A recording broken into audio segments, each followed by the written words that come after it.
Здравейте! Аз съм Елена Петрелийска и съм посланник на кампанията Малката черна престилка, която Олимпус България създаде, за да вдъхнови жените да готвят с удоволствие.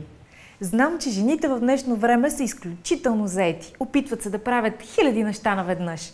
Затова, за тяхно улеснение, заедно с Олимпус, създадохме няколко видеорецепти, които са лесни, бързи за приготвяне и не на последно място здравословни.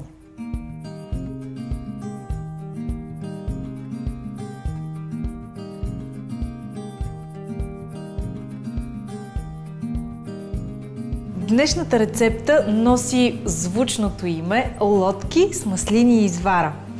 Прави се много лесно, става много бързо, има доста зеленчуци в тази рецепта, така че можем да я наречем и здравословна. Първото нещо, което трябва да направите в къщи, което аз съм направила вече предварително, е да издълбаете хляба, който сте избрали да ползвате. Аз ще ползвам чабата, а вие може да ползвате франзела или друг хляб, какъвто вие предпочитате. След като сте издълбали хляба, го поливате със съвсем мъничко зехтин навсякъде.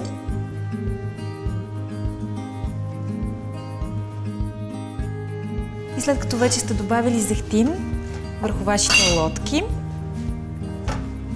ги поставяте в тава и запичате за изключително кратко, за около 3 до 4 минути в предварително загрята фурна на 180 градуса.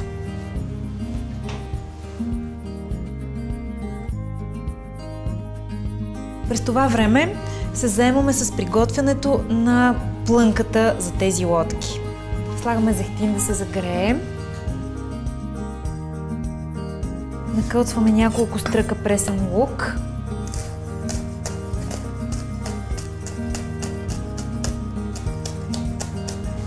Нарязваме и малко чери домати. Вие може да ползвате и не чери. Може да ползвате големи обикновени домати, които обаче да нарежете на по-ситни купчета. Аз ги правя първо на половинки и след това на четвъртини. След като зехтинът вече се е загрял, слагаме вътре пресния лук. Пресният лук вече се е задушил, затова добавяме доматите.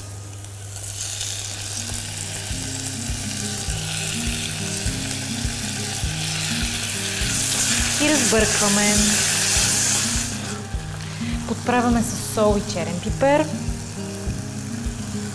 Винаги, когато готвим домати, трябва да сложим и малко захар. Аз използвам кафява.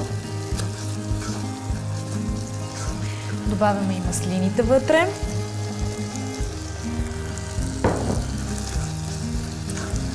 И се обръщаме, за да извадим хляба. Сместа ни е готова. Дърпаме от котлона и ще добавим вътре извара, след това и кашкавал, преди да напълним лодките.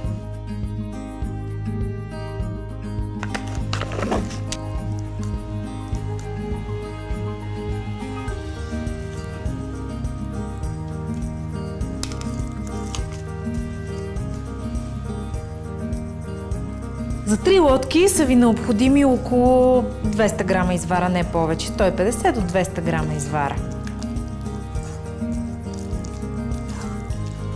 Добавяме и около 100 грама кашкавал.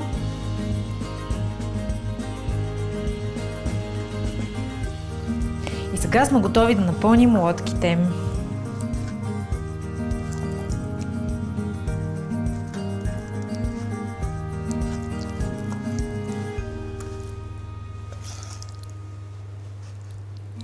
След като вече сме сложили сместа в лодките, поръсваме с кашкавал, а кашкавалът на Олимпус е много подходящ за този случай, тъй като е твърд и се настръгва много лесно. Поръсваме върху 3 лодки. Добавяме малко риган.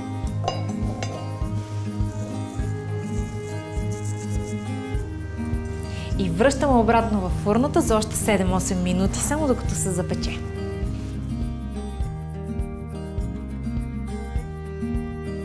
След 10 минути нашите лодки са напълно готови и ги изваждаме от фурната. Преди това да си вземем една ръкавица, за да се опарим.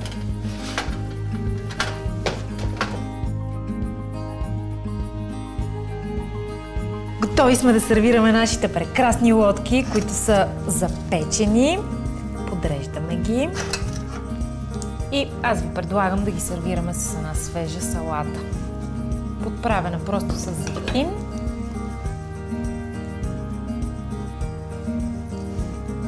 И малко сол.